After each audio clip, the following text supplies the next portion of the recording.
بلکہ ایک حادثہ عظیم جو ابھی آپ کے سامنے میں رونما ہونے والا ہے، میں اس کے بارے میں آپ کو باخبر کرنے کے لیے آیا ہوں۔ آپ تمام لوگوں کو پتا ہوگا کہ اسلام میں وقف کی بڑی اہمیت ہے۔ وقف اس پراپرٹی، اس جائیداد کو کہتے ہیں جو آپ اللہ کے نام پر اس کو مخصوص کر دیتے ہیں تاکہ اس جائیداد سے جو بھی انکم ہو اس جائیداد کا استعمال غریبوں کی فلاح، غریب بچوں کے، یتیموں کے، راہگیروں کے اور دیگر جتنے بھی پریشان حال لوگ ہیں یا جو مستحقین ہیں، جو ضرورت مند ہیں، ان کی ضرورت کو پوری کی جا سکے۔ اس کی شروعات آپ دیکھیں گے تو یہ اللہ کے رسول صلی اللہ علیہ وسلم کے زمانے سے ہے۔ مدینہ میں آج کے دن بھی حضرت عثمان رضی اللہ عنہ کی جو جائیداد ہے اور دیگر صحابہ کرام کی جو جائیداد ہے وہ وقف ہے، اور اس کے ہی ایک سورس آف انکم ہے، اور اس انکم سے مدینہ منورہ کے دیگر اخراجات میں اس کا استعمال ہوتا ہے۔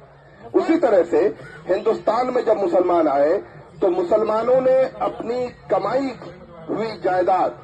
اپنی محنت سے کمائی ہوئی جائیداد کو اللہ کے نام پر وقف کیا، اور اس وقف کا مقصد یہ تھا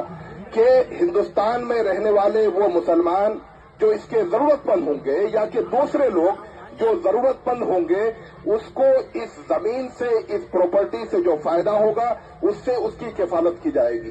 یہ زمین اور یہ جائیداد یہ اللہ کے نام پہ ہوتی ہے، اور اس جائیداد کو کوئی بیچ نہیں سکتا، اس جائیداد کو کوئی ٹرانسفر نہیں کر سکتا۔ ہندوستان میں عام طور پہ ایک بات کہی جاتی ہے کہ تقریباً 6 لاکھ وقف جائیداد ہے جو کہ ہمارے بزرگوں نے اس کو آنے والی نسلوں کے لیے وقف کر دی ہے۔ لیکن ابھی جو خدشہ ہے، جن خدشہ کا میں نے اظہار کیا تھا، وہ یہ کہ موجودہ جو حکومت ہے اس حکومت کی اس وقف کی تمام پراپرٹی پر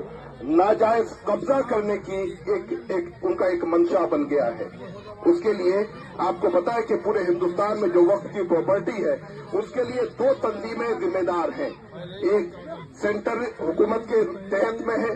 جو وقف کی جائیداد کو پورے نیشنلی دیکھتی ہے، اور تمام صوبوں میں وقف بورڈ بنے ہوئے ہیں جس کے اندر میں وقف کی پراپرٹی جو ہے جس کے انتخاب اور انحصار کی ذمہ داری ہے۔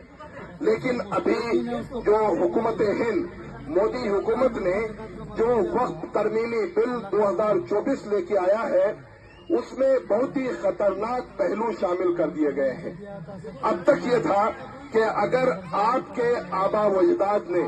اگر وقف کرنا چاہا تو وہ عام طور سے بالکل کر سکتے ہیں، اور وقف کے بورڈ میں جا کے کہہ سکتے ہیں کہ یہ زمین ہم نے وقف بورڈ کو دے دی ہے، اب اس زمین کا انتظام آپ کیجئے اور اس سے غریبوں کی بھلائی کیجئے۔ لیکن اب اگر آپ کوئی بھی زمین یا کچھ بھی آپ اگر اللہ کے نام پر وقف کرنا چاہتے ہیں تو اب آپ نہیں کر سکتے ہیں جب تک کہ مودی حکومت یا ان حکومتوں کی جگہ پہ کوئی دوسری حکومت جب تک آپ کو پرمیشن نہیں دے دیتی ہے آپ اللہ کے نام پر کوئی جائیداد وقف نہیں کر سکتے۔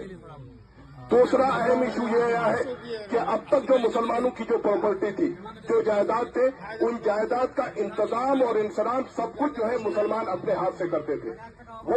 چاہتے تھے کہ مسلمانوں کی بھلائی ہم کریں، لیکن اب حکومت یہ چاہ رہی ہے 2024 کے موجودہ بل کے مطابق کہ اب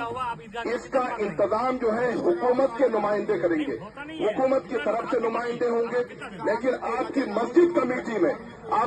کمیٹی میں اب جو ہے جو مسلمان نہیں ہے ان کو بھی آپ کو ممبر رکھنا پڑے گا۔ اس طرح کے مجوزہ قانون آیا ہے پورے ہندوستان کے جو وہ مسلمان جو ان چیزوں پہ غور و خوض کر رہے ہیں ان میں شدید غم و غصہ پایا جاتا ہے۔ ہمارے پورے علاقے میں بھی جو مسلمان ہیں ان کی بے شمار وقف کی جائیدادیں ہیں۔ کشن گنج میں انجمن اسلامیہ کے نام پر درجنوں ایکڑ زمین ہے، یہاں پہ رانی کے پاس بھی زمین ہے جس کا جو انکم ہوتا ہے وہ کشن گنج جو وقف بورڈ ہے اس کو جاتا ہے۔ لیکن اب یہ تمام وقف کی پراپرٹی پہ جو ہے حکومت کی نظر ہے، لہذا ضرورت اس بات کی ہے کہ مسلمانوں کو اب ہوش کا ناخن لینے کی ضرورت ہے۔ میرے خیال سے وقت بہت کم ہو گیا ہے، وہ ہوش کے لینے کی ضرورت ہے تاکہ ہم اپنی جائیداد اور اپنی پراپرٹی کا انتظام اور انصرام اپنے ہاتھ میں رکھ سکیں۔ لیکن بدنصیبی کہیے کہ اتنے